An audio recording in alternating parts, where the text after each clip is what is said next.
Meus queridos irmãos, minhas queridas irmãs, Jesus reúne os seus discípulos, vai ser a última ceia. Jesus reúne os seus discípulos e ali está um misto de alegria e de profunda tensão. Jesus reúne os seus discípulos e de algum modo existe ali uma despedida.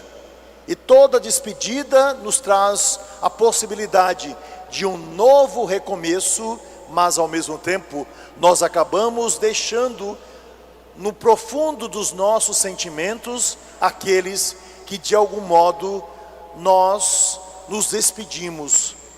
Jesus está naquela sala e ali os 12 apóstolos.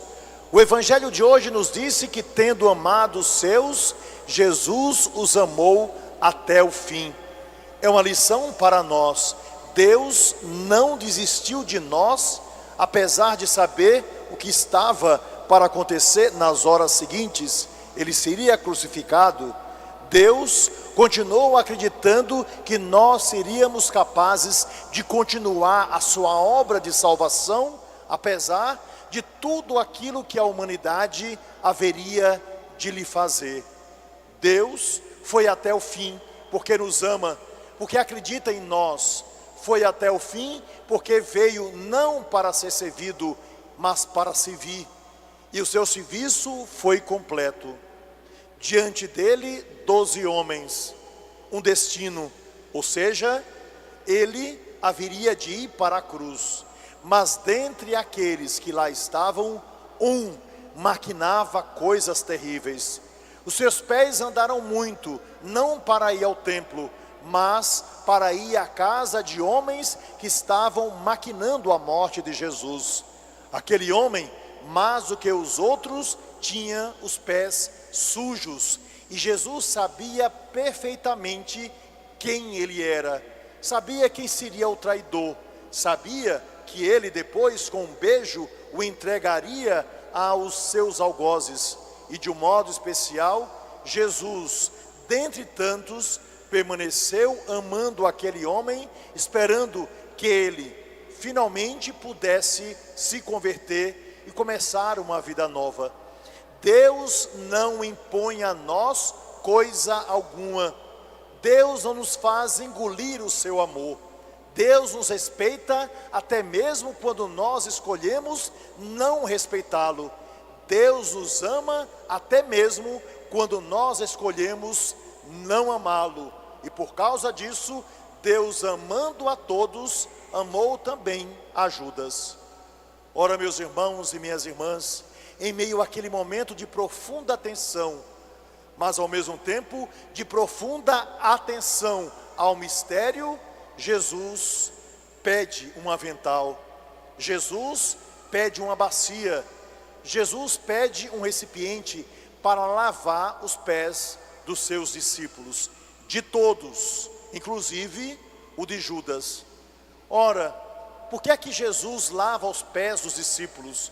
Nós sabemos que essa condição era própria dos escravos, daqueles principalmente que, mais enfraquecidos, o patrão colocava ali para testar a sua força, para saber se ele negaria lavar os pés daqueles que o visitavam, inclusive os seus próprios pés. E Jesus, se colocando na condição de escravo, vai lavar os pés de todos os discípulos. Não apenas de escravo, mas de servidor.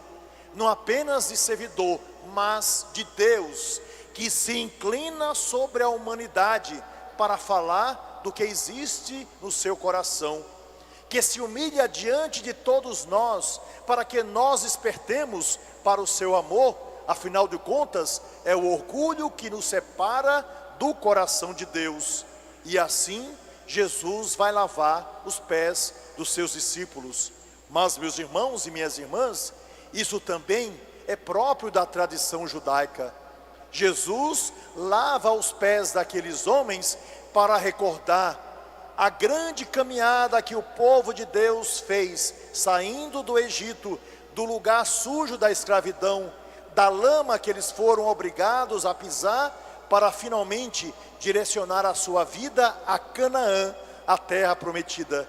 Jesus lava os pés dos discípulos, porque ao longo da nossa vida, não poucas vezes, nós escolhemos colocar os pés onde eles não deviam estar.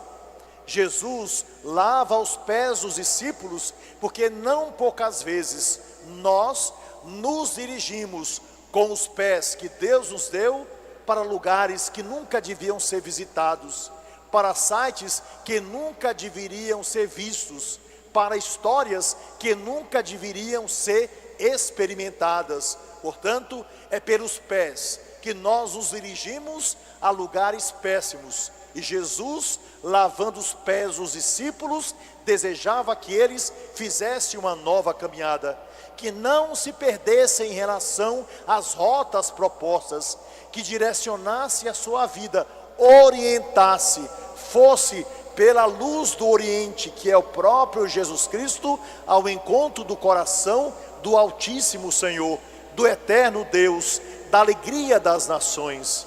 E por causa disso, Jesus não tem dúvida, não precisa lavar nada, nada mais do que os pés, porque afinal de contas, é pelas escolhas que fazemos ao longo da nossa caminhada, que nós seremos dirigidos por nós mesmos a determinados lugares. E ao lavar os pés, Jesus deseja que cada um de nós, lavados e orientados pela graça divina, finalmente encontre outra vez o caminho da vida e da salvação. E Ele lava os pés, e Ele se inclina diante de todos, para nos mostrar também algo fundamental da nossa vida e da nossa história. A Eucaristia que nós comungamos precisa se transformar em ato concreto. O Deus que nós recebemos por uma graça mais do que especial, é também aquele que nós levaremos por uma vida nova, lavados pelo Cristo, para a vida dos irmãos e das irmãs, a quem nós pregaremos a palavra, falaremos de Deus, tiraremos dos lugares esquecidos, reconduziremos para a vida, para que saiam da marginalidade, e daremos de todos os prêmios o maior, a vida em Cristo, que nós próprios experimentamos através da sua doação definitiva. Ora, meus irmãos e minhas irmãs, ali estão todos, vendo o ato de Jesus. Aqui estamos todos repetindo essa mesma história, não apenas como um ato simbólico, mas como certeza de que a nossa fé faz com que a gente vá adiante, que a nossa caminhada precisa ser restaurada por uma vida que escolhe caminhar com Deus e ao mesmo tempo amar os irmãos até o fim, como Jesus amou. Eis a graça que nós temos através da presença de Jesus. Mas aquilo que Ele nos disse pela Escritura se cumprirá de modo perfeito através da Eucaristia. Porque sem Deus nós não podemos nada. Sem nos alimentar de Deus, nós não conseguiremos caminhar. Sem receber a graça que purifica, que transforma, nós estaremos perdidos em meio a um mundo de tantas escolhas, muitas delas nos tirando do caminho de Deus e da vida que Ele deseja que seja plena em nosso coração. Ora, meus irmãos e minhas irmãs, Jesus nos deu a graça da Eucaristia, presença constante dEle em nosso meio, corpo, sangue, alma e divindade, totalmente doado a nós. Ele próprio nos prometeu: eis que estarei convosco até o fim dos tempos. E nós o encontramos pela Eucaristia, e nós o encontramos no serviço que fazemos como servidores do Senhor para com os mais pobres, e nós o encontramos através também das crianças, porque Ele falou que seria memorial perpétuo da sua presença, a Eucaristia. Ele nos disse que no mais necessitado nós o enxergaríamos, e Ele prometeu que todas as vezes que nós acolhêssemos uma criança, era Ele mesmo que nós estaríamos acolhendo. Portanto, Jesus nos dá essa promessa. E o encontro com a Eucaristia nos faz um povo eucarístico. Portanto, um povo que carrega no coração o próprio Senhor. Nós somos um templo onde habita o Espírito Santo. Nós somos uma custódia onde Jesus deseja habitar.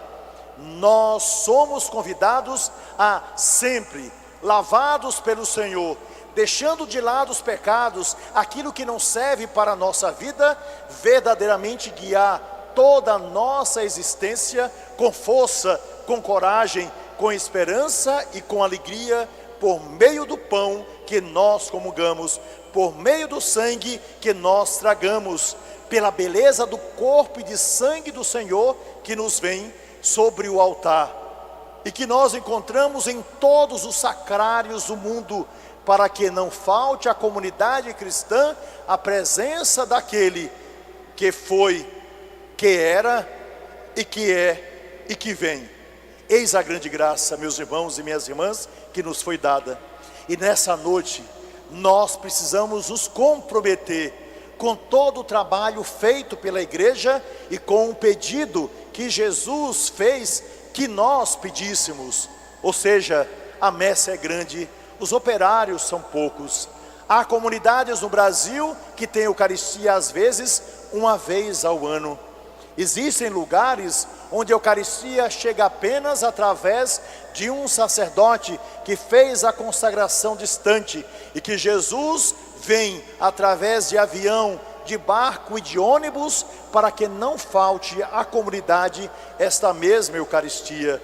Portanto, precisamos ouvir a palavra de Jesus para que a Eucaristia chegue a todos. Ou seja, a messe é grande, poucos são os operários. Pedi, pois, ao dono da messe que envie operários para a sua messe.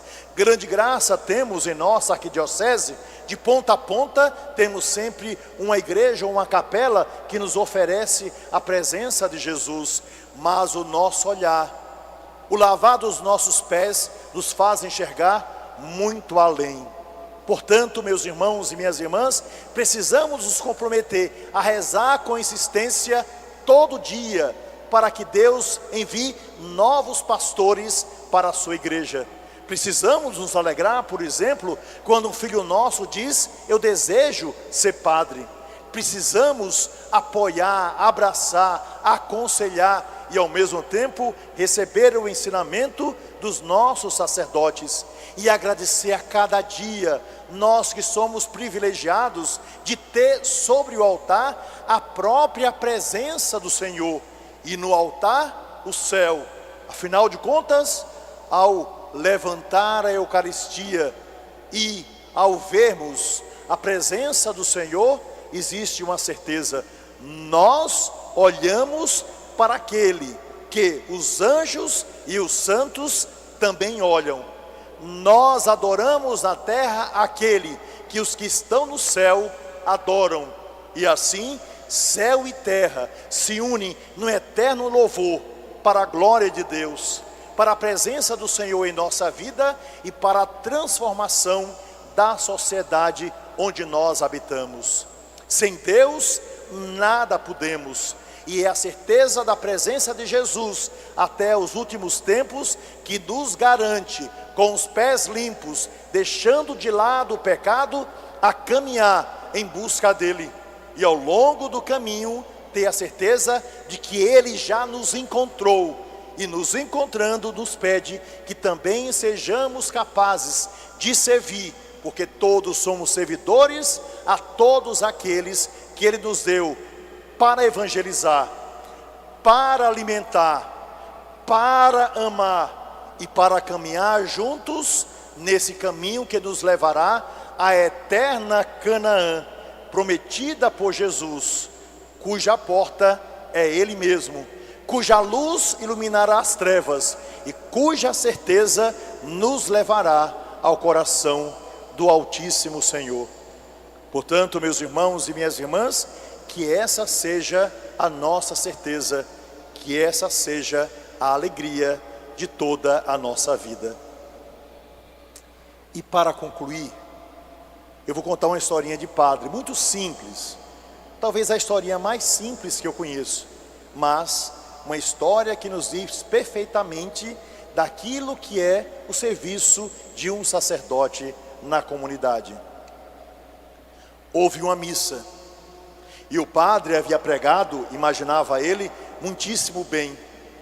E ele viu principalmente que uma senhora que estava à frente, ela sempre frequentava a missa e ela sempre era profundamente atenta, principalmente no momento em que a Eucaristia estava sendo feita. Pois bem, o padre, cheio de alegria, um dia chamou aquela senhora e disse: eu gostaria de saber o que a senhora mais gosta daquilo que eu faço durante a missa. Eu gostaria de saber em que momento eu me destaco mais durante uma celebração. Eu gostaria de saber em que momento eu me elevo, não é, de tal modo que a senhora fica admirada com o serviço do sacerdócio que eu faço. E aquela senhora disse: ah, padre, tem um momento maravilhoso da missa e que eu considero o mais importante. É aquele que depois do Senhor consagrar o corpo de Cristo, como também o sangue de Cristo, o Senhor eleva o pão e depois o cálice. Mas o grande auge é quando o Senhor se ajoelha, desaparece atrás do altar e fica para nós somente Jesus Cristo. Esse é o serviço do sacerdócio cristão. Esse é o serviço de todos nós que somos cristãos.